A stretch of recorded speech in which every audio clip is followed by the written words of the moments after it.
FIFA world കപ്പിൽ റഫറിമാരുടെ കളി നടക്കുന്നുണ്ടോ? ഫിഫ പ്രസിഡന്റിന് പ്രത്യേക നിയമങ്ങൾ ഉണ്ടാക്കാൻ പറ്റുമോ? അതെ, ഒരു സംഭവം നടന്നിട്ടുണ്ട്. US-ന്റെ ഒരു പ്ലെയർ ഫ്ലോറിയൻ ബലോഗൻ, അദ്ദേഹത്തിന് ഒരു കളിയിൽ റെഡ് കാർഡ് കിട്ടി.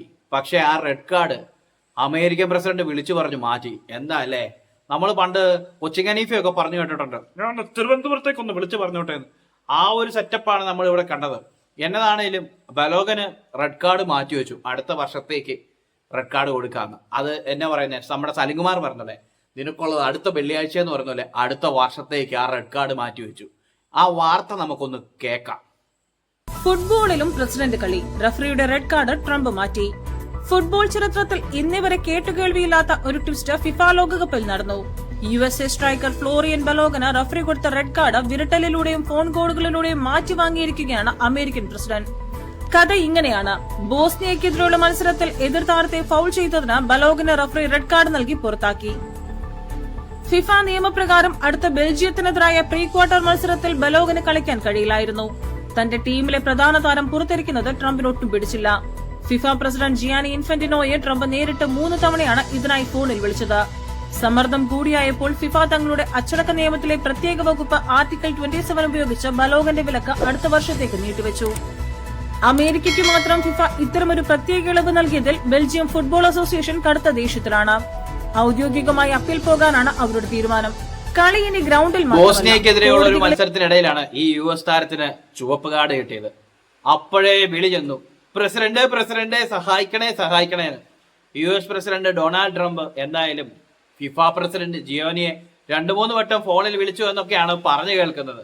എന്താ അല്ലേ, ഫിഫയുടെ അതിശക്തമായ റൂളുകളും പ്രസിഡന്റ്, അതായത് അമേരിക്കൻ പ്രസിഡന്റ് ഡൊണാൾഡ് ട്രംപ് ഒരൊറ്റ ഫോൺ കോളിലൂടെ അല്ല, ഒരു 3-4 വട്ടം ഫോൺ കോൾ വിളിച്ചെന്നാ കേട്ടെ, അങ്ങനെ ആ പരിപാടി, ആ റെഡ് കാർഡ് അങ്ങ് മാറ്റിവെച്ചു എന്നതല്ലേ. അപ്പം വേറൊരു കാര്യം പറയാനുണ്ട്. ഈ തവണത്തെ ഫിഫ വേൾഡ് കപ്പില് അമ്പയറിംഗ് അല്ല, റഫറിങ്, ക്രിക്കറ്റോട് കാണുന്നതുകൊണ്ട് അമ്പയറിംഗിന് കയറി വന്നതാണ്. എന്നതാണെങ്കിലും റഫറിങ്ങിനെ കുറിച്ചുള്ള അഭിപ്രായം എന്താണെന്നുള്ളത് ഓരോരുത്തർക്കും കമന്റ് ചെയ്യാം. എനിക്ക് ഈ റഫറിങ്ങിൽ കുറച്ച് പാളിച്ചകളൊക്കെ ഞാൻ കണ്ടിട്ടുണ്ട്. ഇന്ന് നടന്ന ഒരു സംഭവം പറയാം. ഇന്ന് നടന്ന അർജന്റീന ഈജിപ്ത് മത്സരത്തില് എന്താ പറയാ, കുറച്ച് അവസാന നിമിഷങ്ങളിലായപ്പം റഫറിമാർ ഒരൽപ്പം അർജന്റീനയ്ക്ക് അനുകൂലമായിട്ട് കാര്യങ്ങൾ സെറ്റ് ചെയ്തോ എന്നൊരു സംശയം. പോട്ടെ, അതൊക്കെ സംശയങ്ങളാണ്.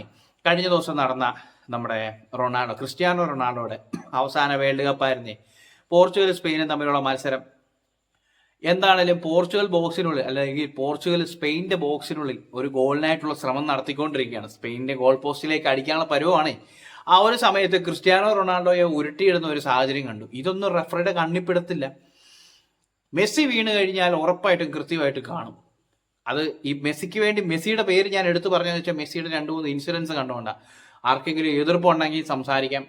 എന്താണെങ്കിലും ഒരു ടീമിന് വേണ്ടി മാത്രം റഫറിങ്, അതായത് അർജന്റീന ടീമിന് അനുകൂലമായിട്ട് റഫറിങ് ഉണ്ടോ എന്നുള്ളത് എൻ്റെ മാത്രം സംശയമായിട്ട് ഞാൻ പറയുന്നതല്ല, ഒരുപാട് പേരുടെ സംശയങ്ങളാണ്. ചിലപ്പം ഞങ്ങളുടെ സംശയങ്ങൾ തെറ്റായിരിക്കാം. ഞങ്ങളുടെ എന്ന് വെച്ചാൽ ഞാൻ ഉൾപ്പെടുന്ന ആ സംശയമുള്ള ആളുകളുടെ നിഗമനങ്ങൾ തെറ്റായിരിക്കാം. അതിനെ സാധൂകരിക്കുന്ന രീതിയിൽ മറ്റു കാര്യങ്ങളുണ്ടാവും.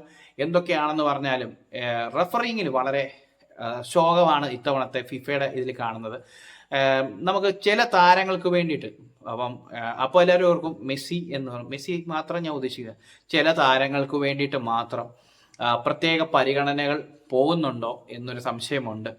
കളി കാണുമ്പോൾ ചില ടീമുകൾക്ക് ഭയങ്കര അനുകൂലമായിട്ട് റഫറിങ് വരുന്നുണ്ടോ എന്നും സംശയമുണ്ട്.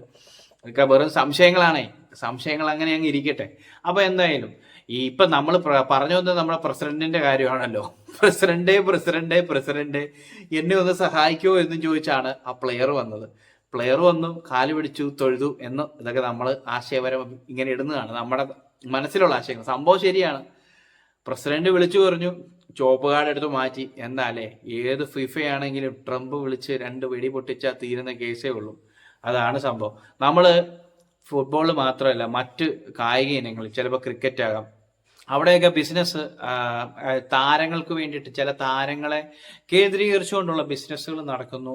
അല്ലെങ്കിൽ അങ്ങനെ കുറച്ച് ബിസിനസ് കാര്യങ്ങൾ നടക്കുന്നുണ്ട്. കളിയേക്കാൾ ഉപരി പണത്തിനാണ് അവിടെ മൂല്യം എന്നുള്ളൊരു, ശരിയാണ്, പണത്തിന് മൂല്യമുണ്ട്. പക്ഷേ കളി എന്ന് പറയുമ്പം ഏത് കളിയാണേലും അതിനൊരു സ്പിരിറ്റ് ഉണ്ട്. ആ സ്പിരിറ്റോടുകൂടി കളിക്കുക. പിന്നെ ജയവും തോൽവിയും വരുന്ന പോലെ ഇരിക്കും. ചിലയിടത്ത് നമ്മൾ പണ്ട് പറഞ്ഞു കേട്ടിട്ടുണ്ട്, ഞാൻ റെഫറിക്ക് ചില കാശ് കൊടുത്തു കഴിഞ്ഞാൽ ചിലപ്പോൾ കളി മാറി കിട്ടുക. നമ്മൾ ഈ പറയുന്ന ഫിഫയുടെ ഒരു ഇതൊക്കെ വെച്ച് വരുമ്പം നമ്മൾ എന്താ പറയുന്നത്, ലോകകപ്പ് എന്നൊക്കെ പറയുമ്പം നമ്മൾ ശരിക്കും ആലോചിക്കേണ്ട ഒരു കാര്യം, നമ്മൾ ചിന്തിക്കേണ്ട കാര്യം, അവിടെ നിൽക്കുന്നത് ലോകത്തിലെ ഏറ്റവും ബെസ്റ്റ് റെഫറീസിനെ ആയിരിക്കും നിർത്തിയിരിക്കുന്നത് എന്നുള്ളതാണ്. പക്ഷെ അവിടെയും നമ്മൾ നോക്കുമ്പോൾ ചില താരങ്ങൾക്ക് വേണ്ടിയിട്ട് അവരുടെ ആ ഒരു ഏറ്റവും ബെസ്റ്റ് എന്നുള്ളത് വേസ്റ്റ് ആക്കി കളയുന്നുണ്ടോ എന്നൊരു സംശയമുണ്ട്. ഇതൊക്കെ എൻ്റെ തലയിൽ ഉദിച്ച കളി കാണുമ്പോൾ നമുക്ക് തോന്നുന്ന ചില കാര്യങ്ങളാണ്. എന്തായാലും അതൊക്കെ അവിടെ നിൽക്കട്ടെ. ഇപ്പം ഈ അർജന്റീന ഈജിപ്ത് മത്സരത്തിന്റെ കാര്യം ഞാൻ ഇതിന്റെ ഇടയ്ക്ക് ഞാൻ പറഞ്ഞായിരുന്നു. മുഹമ്മദ് സലയ്ക്ക് ഇതുപോലെ ഒരു പെനാൽറ്റി കിട്ടേണ്ട സാഹചര്യങ്ങളൊക്കെ ഉണ്ടായിരുന്നു. പക്ഷെ അതൊന്നും റഫറി കണ്ടില്ല എന്നുള്ള രീതിയൊക്കെ ഞാൻ ചിന്തിച്ചു, ഞാൻ കണ്ടു. കളി കണ്ട കുറേ ആളുകൾക്ക് അതൊക്കെ തോന്നിയിട്ടുണ്ട്. അവിടെ വാർ ചെക്ക് ചെയ്തിട്ടില്ല. വാർ എന്ന് പറയുന്ന ആ ഒരു, നമ്മൾ ഈ ക്രിക്കറ്റിലൊക്കെ, അതായത് റീപ്ലേ ചെക്ക് ചെയ്തിട്ടില്ല എന്നുള്ള കാര്യങ്ങളൊക്കെ പറയുന്നുണ്ട്. എന്തൊക്കെയാണെന്ന് പറഞ്ഞാലും അർജന്റീന ടീം അവസാന നിമിഷമായപ്പോഴത്തേക്കും കളിച്ച കളി എന്ന് പറഞ്ഞാൽ കിടിലൻ കളിയായിരുന്നു. റെഫറിങ്ങിന്റെ പാളിച്ചകളൊക്കെ അവിടെ നിൽക്കട്ടെ, ബാക്കി കളിയുടെ വശം വെച്ച് നോക്കുമ്പോൾ ഉള്ള കാര്യമാണ് ഞാൻ പറയുന്നത്.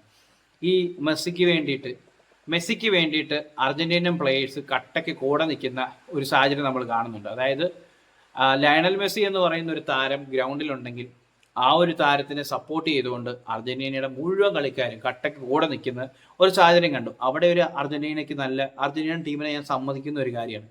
ഇവിടെയാണ് ക്രിസ്ത്യാനോ റൊണാൾഡോ എന്ന് പറയുന്ന പ്ലെയറിനെ ആ ഒരു ടീമിലുള്ള ബാക്കി 10 പേരെന്ന് തന്നെ പറയേണ്ടി വരും, സപ്പോർട്ട് ചെയ്യാതെ ഫോർവേഡ് കളിക്കാൻ വേണ്ടി നിൽക്കുന്ന ക്രിസ്ത്യാനോയ്ക്ക് പന്ത് എത്തിച്ചു കൊടുക്കാത്ത സാഹചര്യം. അങ്ങനെ ഇപ്പം ക്രിസ്ത്യാനോ ഗോൾ അടിക്കണ്ട, അങ്ങനെ അവൻ വിലസണ്ട എന്നുള്ള ഒരു ടീമിലെ ആളുകളുടെ മെൻറ്റാലിറ്റി കൊണ്ടാണ് കളി തോറ്റുപോയത്. ഈ വേൾഡ് കപ്പ് തുടങ്ങിയ സമയത്ത് തന്നെ ഒരുപാട് പേര് സംസാരിച്ചിരുന്ന ഒരു കാര്യമാണ്, ഉറപ്പായിട്ടും കപ്പടിക്കാനായിട്ട് പോകുന്ന ഒരു കിടലൻ ടീമാണ് പോർച്ചുഗൽ എന്ന്. പോയ വഴി കണ്ടില്ലേ, ഒരൊറ്റ പ്ലെയറിനെ, അതായത് ക്രിസ്ത്യാനോ റൊണാൾഡോ എന്ന് പറയുന്ന അവരുടെ ലെജൻഡിനെ, അത് ലെജൻഡ് എന്ന് തന്നെ പറയണം, ആ ലെജൻഡിനെ കളിപ്പിക്കാതിരിക്കാൻ വേണ്ടിയിട്ട് കൂടെ നിന്ന താരങ്ങളുടെ ഈഗോ വർക്കൗട്ടായി. അങ്ങനെ ആ കളി ഒന്നുമില്ലാതെ, അതായത് കിരീടമില്ലാത്ത രാജാവ് ഇറങ്ങേണ്ടി വന്ന ഒരു സാഹചര്യം എന്ന് വേണേൽ പറയാം. അങ്ങനെ ആക്കി വിട്ട അതാണ് നമ്മൾ കണ്ടത്. ഇതേപോലെ തന്നെ ബ്രസീലിന്റെ കളിയുടെ ഒരു കാര്യം പറയാം. നെയ്മർ പരിക്കും കാര്യങ്ങളൊക്കെ ആയിരുന്നു.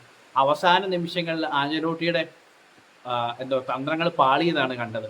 അതായത് നെയ്മറിനെ കുറച്ചുകൂടി നേരത്തെ ഇറക്കുമായിരുന്നു. ശരിയാണ്, പരിക്കാണ്, ഫിറ്റല്ലെന്നൊക്കെയാണ് പറഞ്ഞത്. എങ്കിലും അവസാനം കുറച്ചുകൂടി നേരത്തെ ഇറക്കുകയായിരുന്നെങ്കിൽ ചിലപ്പോൾ കളിയുടെ ബ്രസീൽ ടീമിനും കളിക്ക് കുറച്ച് വ്യത്യാസങ്ങളൊക്കെ ഉണ്ടായേനെ. ചിലപ്പം പറയാൻ പറ്റില്ല, ആ ഒരു പ്ലെയറുടെ ഇമ്പാക്റ്റ് കൊണ്ട് കളി ജയിച്ചു പോയേനെ.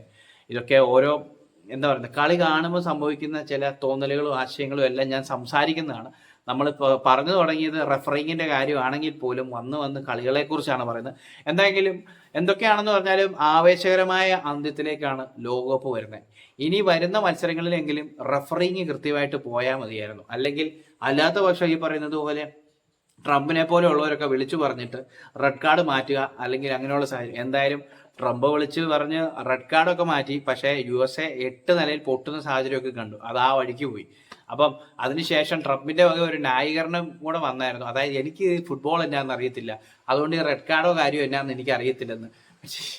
അത് പല ഡയലോഗുകളും മനസ്സിൽ വരുന്നുണ്ട്, പക്ഷെ അത് പറയുന്നില്ല.